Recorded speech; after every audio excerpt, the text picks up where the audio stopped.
रजनीकांत को साउथ में थलाइवा क्यों कहा जाता है, एक इंसिडेंट से समझिए। ये बात है 1992 की, जब रजनीकांत सड़क से अपनी कार में जा रहे थे। अचानक से ट्रैफिक वाले ने वहां पर उनकी कार को रोक दिया और रजनीकांत को कहा कि आपको यहीं ट्रैफिक में ही इंतजार करना पड़ेगा, आधे घंटे में सीएम की गाड़ी आ रही है। तो रजनीकांत ने कहा कि इंतजार तो ठीक है, लेकिन आधा घंटा बहुत ज्यादा है, सीएम की गाड़ी आने में टाइम है, हमें जाने दो, लोग परेशान हो रहे हैं। लेकिन ट्रैफिक पुलिस वाला नहीं माना, उसने कहा कि नहीं, आपको इंतजार करना पड़ेगा। तो इस बात पे रजनीकांत बाहर निकले और पास की दुकान पर जाके खड़े हो गए। उनको देख के वहां पर भीड़ जमा हो गई। अब ये तो और ज्यादा प्रॉब्लम वाली बात हो गई, कंट्रोल करना और भारी पड़ गया। तो इस बात पे ट्रैफिक पुलिस वाला रजनीकांत के पास गया और उन्हें कहा कि प्लीज आप यहां से जाइए। तब रजनीकांत ने कहा कि यही तो मैं कह रहा था कि मुझे जाने दो भाई, इंतजार करना तो ठीक है, लेकिन आधा घंटा बहुत ज्यादा। गर्मियों में रूम्स को ठंडा रखने के लिए एसी का इस्तेमाल सबसे ज्यादा किया जाता है और उसी वजह से ग्लोबल वार्मिंग की समस्या बढ़ते जा रही है। अब इस चीज का इलाज निकाला हमारे साइंटिस्ट लोगों ने। उन्होंने एक अल्ट्रा वाइट पेंट बनाया है। इस अल्ट्रा वाइट पेंट को अगर बिल्डिंग या मकानों पे किया जाए तो उससे 98.1% तक सनलाइट रिफ्लेक्ट हो जाती है।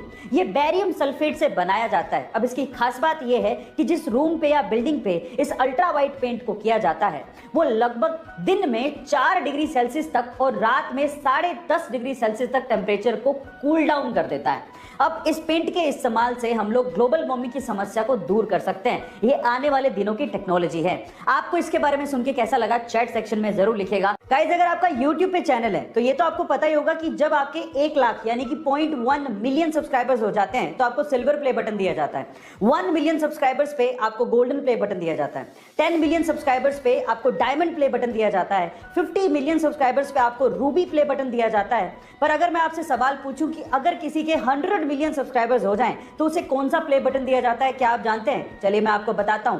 100 मिलियन सब्सक्राइबर्स पे रेड डायमंड प्ले बटन दिया जाता है, जो कि आज पूरी ही दुनिया में सिर्फ 4 यूट्यूब चैनल्स को मिला है, जिसमें से 2 यूट्यूब चैनल इंडिया के हैं।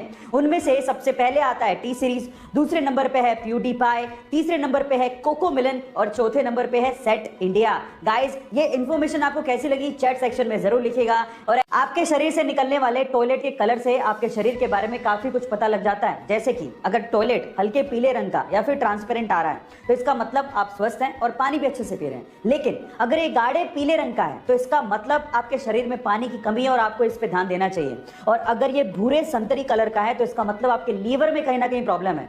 और अगर ये पीला झाग वाला है तो इसका मतलब आपकी किडनी में कहीं ना कहीं प्रॉब्लम है। और अगर ये हल्के लाल रंग का आ रहा है तो आपको सचेत हो जाना चाहिए, क्योंकि ये किडनी के साथ साथ आपकी यूटीआई या फिर ट्यूमर की वजह से भी हो सकता है। गाइज, आपको ये इन्फॉर्मेशन कैसे लगी चैट सेक्शन में जरूर लिखिएगा। गाइज, आपने वर्ल्ड्स मोस्ट हैंडसम मैन के किताब के बारे में तो जरूर सुना होगा। जैसे कि 2021 में वर्ल्ड्स मोस्ट हैंडसम मैन का किताब साउथ कोरियन सिंगर वी यानी कि किम टाई ह्यूम को दिया गया और इस लिस्ट में बहुत बार ऋतिक रोशन का भी नाम आया है। लेकिन अगर मैं आपसे सवाल पूछूं कि क्या आपने कभी वर्ल्ड्स मोस्ट हैंडसम हॉर्स के बारे में सुना है? जी हाँ guys, unofficially world's most handsome horse का किताब फ्रेडरिक द ग्रेट को दिया गया है। फ्रेडरिक द ग्रेट दुनिया का अनऑफिशियली सबसे हैंडसम हॉर्स है। गाइस, आपको इस हॉर्स के बारे में सुन के कैसा लगा चैट सेक्शन में जरूर लिखिएगा। सैमसंग, आज के पहले तक आपने इस कंपनी का नाम सिर्फ मोबाइल इंडस्ट्री में ही सुना होगा, लेकिन क्या आपको पता है कि सैमसंग मोबाइल इंडस्ट्री के साथ साथ कंस्ट्रक्शन का भी काम करती है? जी हाँ गाइस, पूरी दुनिया में ऐसी बहुत सारी इमारतें हैं जो कि सैमसंग सीएनटी यानी कि कंस्ट्रक्शन एंड ट्रेड कंपनी ने बनाई है। इनफैक्ट पूरी ही दुनिया की सबसे ऊंची इमारत बुर्ज खलीफा के मेन कंस्ट्रक्टर में सैमसंग सीएनटी का नाम आता है, जो कि सैमसंग की पेरेंट कंपनी है। क्या इसके पहले तक सैमसंग कंपनी का ये फैक्ट आपको पता था? और अगर नहीं पता था तो चैट सेक्शन में जरूर लिखेगा। और ऐसे अमेजिंग वीडियोस के लिए यूट्यूब पे हमारे चैनल को सब्सक्राइब कर लीजिएगा। और